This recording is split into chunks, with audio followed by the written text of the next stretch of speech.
జనసేన పార్టీకి ఆంధ్రప్రదేశ్లోనే అత్యంత బలమైన ప్రాంతం కోనసీమ. డాక్టర్ బిఆర్ అంబేద్కర్ జిల్లాలో ఆ పార్టీ అత్యంత బలంగా కనిపిస్తుంది. దానికి తగ్గట్టుగానే మొన్నటి ఎన్నికల్లో 2 చోట్ల ఘన విజయం సాధించింది. అలాంటి జిల్లాలో ఇప్పుడు జనసేన ఆపసోపాలు పడుతుంది. 2 ఎమ్మెల్యేలకి జన సైనికులే పొగబెడుతున్నారు. ఎమ్మెల్యేల వ్యవహార శైలితో రగిలిపోతున్నారు. ఇప్పుడు ఎమ్మెల్యేల అనుకూల వ్యతిరేక వర్గాల మధ్య వ్యవహారం ముదిరిపోతుంది. ఘర్షణల వరకు దారితీస్తుంది. జగడాలు దాడుల వరకు వచ్చేసాయి.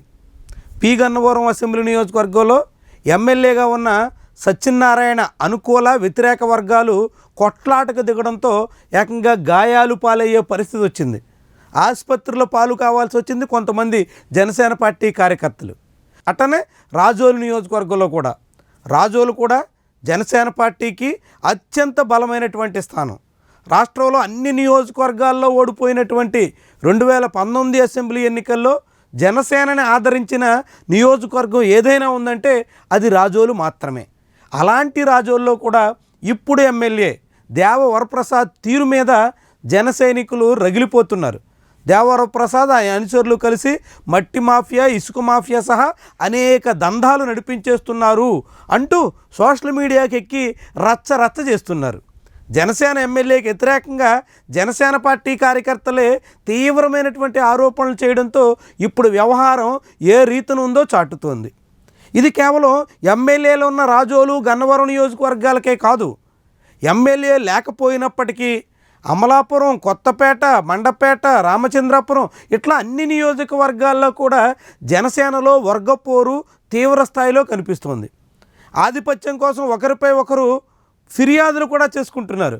కానీ వాటిని పరిష్కరించి కేడర్ మధ్య సమన్వయం కుదిర్చి పార్టీని గాడిలో పెట్టే నాయకత్వమే కరువైంది. అదే ఇప్పుడు జనసేనకి పెద్ద సమస్యగా మారుతోంది. విపక్షంలో ఉన్నప్పుడు అధికారం కోసం ఉమ్మడిగా కలిసి పనిచేసినటువంటి శ్రేణులంతా ఇప్పుడు అధికారం దక్కిన తర్వాత అందులో తమకి పదవి కావాలి, తమకు వాటా కావాలి, అందులో అది కావాలి, ఇందులో ఇది కావాలంటూ పట్టుబడడంతో వ్యవహారం ముదిరిపోతుంది. విభేదాలు తారస్థాయికి చేరుతున్నాయి. కొన్ని నియోజకవర్గాల్లో కొట్లాటకు వచ్చినట్టుగా ఇప్పటికే అనేక రకాలుగా వ్యవహారం ముదురుతున్నటువంటి తీరుని చాటుతోంది. మరి ఇది ఎక్కడి వరకు దారితీస్తుంది? ఇంకెన్ని సమస్యలు వస్తాయి? జనసేనకి బలమైనటువంటి ప్రాంతంలోనే ఈ జగడాలు ముదురుతున్నటువంటి తరుణంలో అదుపు చేసేదెవరు? శ్రేణుల్ని సఖ్యతగా నడిపించేదెవరు? ఇదే ఆ పార్టీకి కరువయింది. అదే అసలు సమస్యగా మారుతుంది. ఇది ఎక్కడి వరకు దారితీస్తుందోనని ఆ పార్టీని నమ్ముకున్నటువంటి శ్రేణులు ఇప్పుడు తలలు పట్టుకోవాల్సి వస్తుంది.